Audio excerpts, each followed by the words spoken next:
O I am so sorry মামনি, really sorry. আসলে নিজেকে কন্ট্রোল করতে পারিনি। তুমি নিশ্চয়ই মজা করছো, তাই না? তোমার হঠাৎ এরকম মনে হলো কেন যে আমি মজা করছি?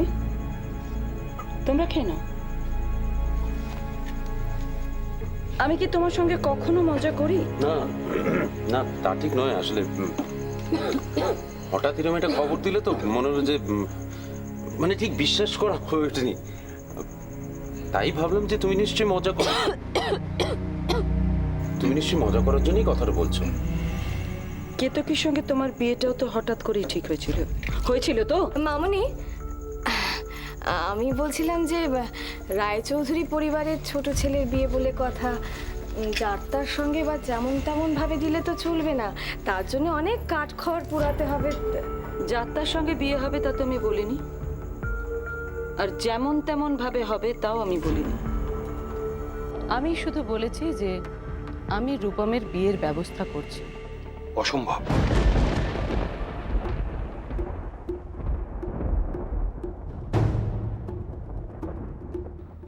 এ তুমি কি বলছো দামিনী?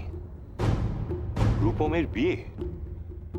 এত বড় একটা সিদ্ধান্ত তুমি নিয়ে ফেললে, আমাদের কিছু জানালেও না? জানানোর কোনো প্রয়োজনই মনে করি না। আর এতদিন রূপমের ব্যাপারে সব সিদ্ধান্ত আমি নিয়ে এসেছি, তাই বিয়ের ব্যাপারে সিদ্ধান্ত নেওয়াটাও আমারই দায়িত্ব, তাই না? অন্য সিদ্ধান্তর সঙ্গে এর অনেক তফাৎ আছে দামিনী। কোনো তফাৎ নেই।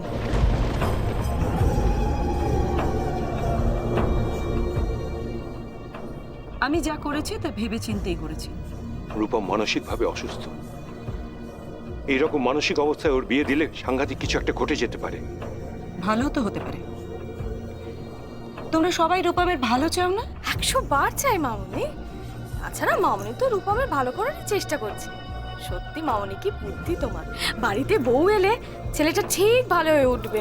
না, ব্যাপারটা অত সহজ নয় আসলে। রূপম তো মানসিকভাবে, আচ্ছা সবকিছু জেনে শুনে কোন মেয়ে রূপমকে বিয়ে করতে চাইবে বলো তো?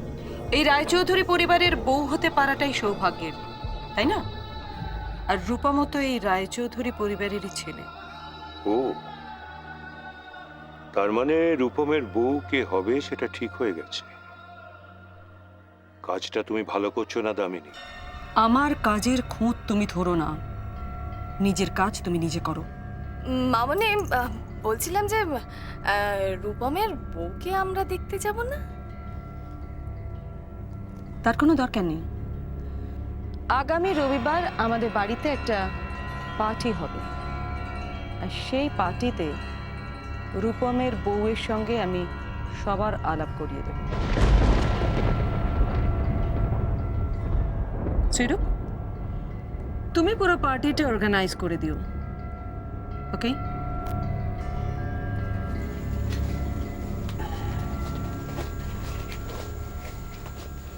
বাবা, আপনি বসুন না, খেয়ে নিন না। ছোটকার বিয়ে, আমি ছোটকাকে কি খবরটা দিয়ে আসবো মা? না না থাক, এটা শুনে যদি আবার ছোটকারও বেশি পাগলামি করে। বাবা,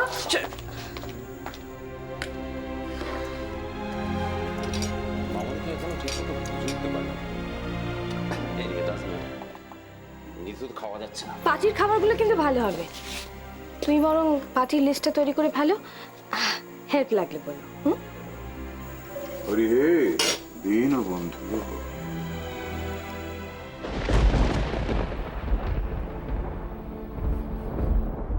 সুপ্রিয়র বাবার অতগুলো টাকার তাহলে কি হবে জানা? এ বাড়ি তো সুদর্শন বাবুর কাছে বন্ধক রাখা আছে। অতগুলো টাকা দেওয়ার ক্ষমতা তো আমার নেই। আমি যদি এই বিয়ে ভেঙে দিই, তাহলে কি তিনি আমাদের ছেড়ে দেবেন ভেবেছ?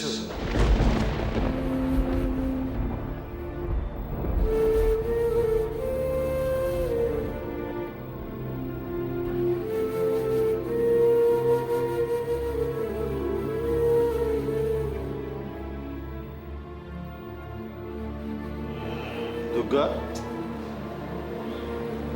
বাইরে বসে আছিস কেন? আরে রাতে ঘুমিয়েছিলি তো নাকি এখানেই বসে আছিস? দুর্গা, বাবা,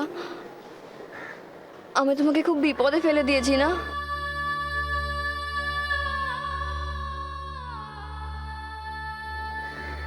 আমি জানি আমি যদি বিয়ে করতে রাজি না হই, সুদর্শন জেঠু আবার আমাদের বাড়িটা নিয়ে নেবে। আমাদের চলে যেতে হবে। কিন্তু বাবা, আমি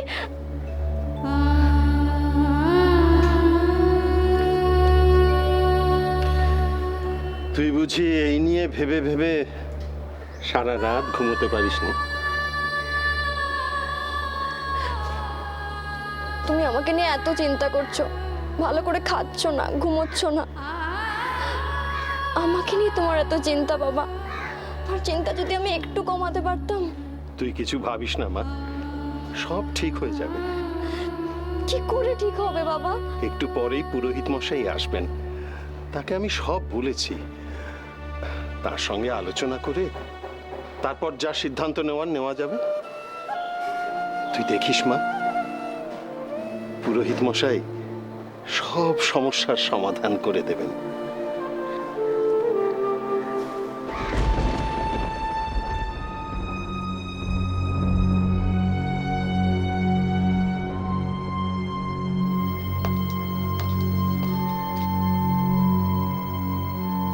আরে দীনবন্ধু,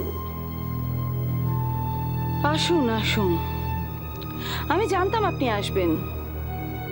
বাড়িতে এত বড় একটা বোমা ফাটার পর আপনি আসবেন না, তা কি হয়?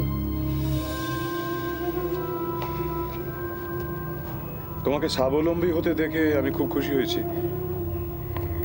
আমি জানি, আসলে আপনিও এসেছেন আমি হঠাৎ করে কেন রূপমের বিয়ে দেওয়ার সিদ্ধান্ত নিয়েছি সেটা জানতে, তাই না?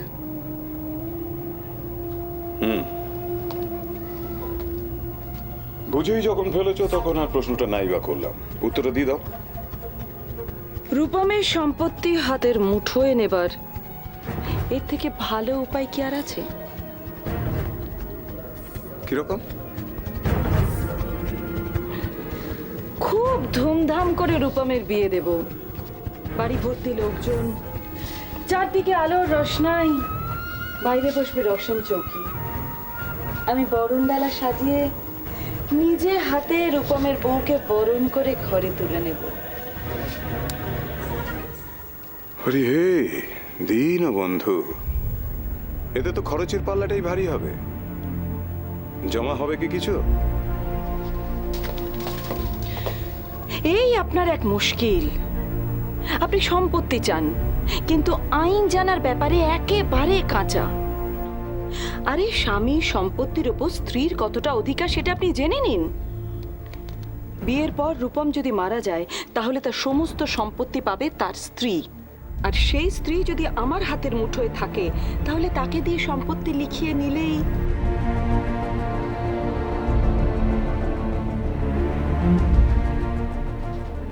রূপম তো পাগল,